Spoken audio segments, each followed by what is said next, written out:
तो अभी बहुत दिनों बाद मैंने देखा ये गेम और आई एम वेरी हैप्पी कि आप लोगों ने बहुत जोश से इसको खेला। मुझे भी मेरे बचपन के दिन याद आ गए।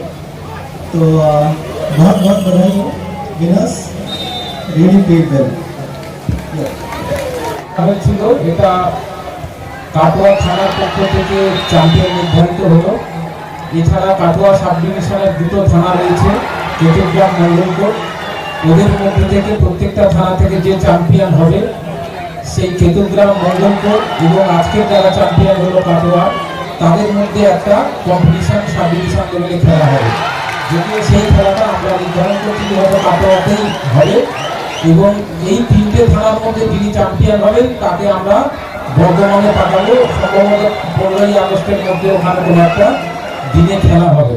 তো বেস্ট উইশেস যারা আজকের এখানে জিতেছো এবং যারা খুব দায়ীভাবে টিম যারা খেলেছো, চেষ্টাও করেছো, সবাইকে পুলিশের পক্ষ থেকে আন্তরিক অভিনন্দন।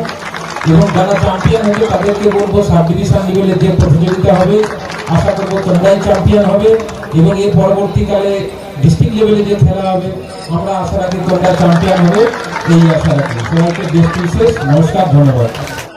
অবস্থাটা ঠিক ছিল, ভালো ছিল না, কারণ এই কারণে দুপুরের দিকে বৃষ্টি হওয়ার জন্য অনেকটা তাদেরকে পরিশ্রম করতে হয়েছে।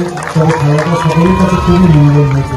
সব থেকে বেশি আনন্দের বিষয় যে আমরা বিভিন্ন সময় কাটোয়া বিভিন্ন ক্লাব বা পৌরসভা ভিত্তিক নানান খেলা অনুষ্ঠিত হয়ে থাকে, কিন্তু কাটোয়া থানা তার পুলিশ প্রশাসনের সহযোগিতায় এত সুন্দর একটা ফুটবল প্রতিযোগিতা এখানে অনুষ্ঠিত হলো এবং আমরা ভীষণ আনন্দিত পেলাম।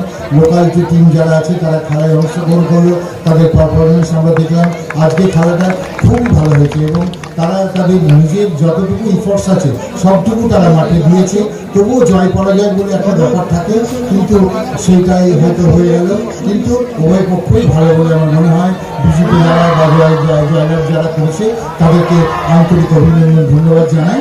আপনারা